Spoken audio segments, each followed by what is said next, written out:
waxaan leeyahay dadka cadaqaatayaasha ee ka dhex shaqaynaya magaalada ee soo gelinaya lacagta aanan lahayn ee ka imanaysa dhulkaas mudugyo dhulka furta xagga shisha ka imanaysa horta inay joojiyaan xal degdeg la keenin laasin waa in xal degdeg la keenaa waayo dadka waxa jira ninaan saad lahayn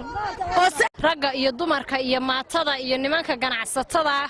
maxaan kuu sheegay bakhaareyda sariflayaasha intuba waxaan doonayaa magaalada inay hoos u eegaan magaalada dad badan oo masaakiin baa jooga dad badan oo lacagta Soomaaliland shilinta ku adeegan jiray oo ku shaqaysan jiray oo masaakiin badan baa ku nool magaalada dadka shicibka ee masaakiinta culimada waxgaradka odayaasha ragga magaalada u dhashay inay hoos u eegaan baanu doonaynaa lacagta kaashka ee Kootarabanka ee Boosaaso gaalkacyo Garowe gaalkacyo laga soo rarayo in laga joojiyo gudoomiyaha ayaa ka hadlay saamaynta ay yeelatay mudaharaadkaasi runtii maanta maalin weyn maalin la saanta fiican nolosha maarag mudaharaad dhaca oo la saanta ka dhacay kii ugu wanaagsanaa ba dhacay mudaharaadka maanta dhacay dadku waxay ku diidanayaan shilinka Soomaaliga gimbeerka leeyahay lacag cadadka leeyahay ku diidanayaan ku suurteeda lacagtaas noo ogtahay waa la joojiyay bulshooyinka la saanta waxaan ku leeyahay waxaan ugu ballan qaadanaynaa inaanu qaban doono lacagta Soomaaliland shilin inaanu keeni doono lagu isticmaal doono halka processkeedana imika waa la bilaabay lacagtaas lagu bedeli doono lacagta Soomaaliga ah ma aha lacagta la bedelayo boos iyo Garowe tala la soo rarmay Soomaaliya tala la soo rarmay Soomaaliland dhexdeeda waxa yaala la idin bedeliyo marka gudoomiyaha raaliya lacagtan dadku haystaan ee magaalada Soomaaliland dhexdeeda taala ee Soomaaliga laan baa loogu beddelaya ha ka walwalina inta magaalada taala ogaada biyaatish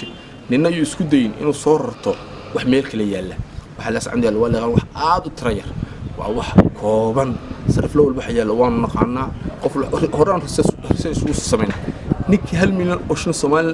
Soomaali ku soo kordho waan ognahay taa la socdo laakiin waxaan ku sheegnaa maanta wixii ka dambeeya annagu waxaan isticmaal doonaa lacagta laanka Soomaaliland shilin gudoomiyaha banka Jamhuuriyadda Soomaaliland Ali Baghdadi waxaan ka codsanayaa hawsha inuu degdeg noola fuliyo wasiirka maaliyadda iyo guddiga runtii hawsha u qaabilsan ee ku hawlan waana ka wada hadalnaa hawsha dadweynaheena waxaan la istajiya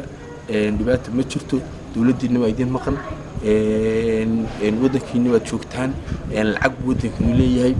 waxaa inagu waajibaynaa sharciga faraya dastuurka Soomaaliland faraya waxaan leenahay inaan isticmaalo geedsar kuwa intaan iska dayno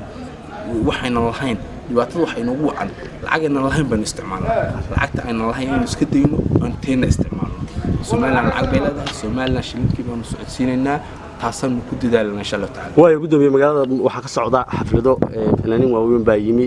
sideed oran kartaa nabadgelyada magaalada la saano waxa la waran Soomaaliya ixtiraam warda form ku yaala laasaan waxa kale laga sheego iska been meel walba duga ismeeshu ka dhacay meel walba dhibaato iyo waxyaabaha qorshaysan waa ka dhacaan waana waxyaabo lagu la dagaalamay amniga Jamhuuriyadda Soomaaliland laakiin laasaan wata ma tiibo iyo halaabo baan ku qabanay nimcadareen baan noo timid fanaan waaweyn baan noo yimid shalay muuse baa joogay damaha dhaqanka hadiisa wax garab ka yimid iyo qoraayo kale oo aan fasaxsanay ayaa Soomaaliya ka qayb galay kan kuwa dawladdeegaanka loo yimid دواد أركت لسعون وأمان بال أركرا حيوان يرد لعنا وحوي الصفين بالوضع إذا من أمن كربو قايم وين بان أمن لقى قبض وانا لقى قمن دونا هرنا وانا بوش شيء بعد الرسمية أيام مجالنا لقى سمين دونا وحكست عدو سوق لينا كعم ما كل جنا إنك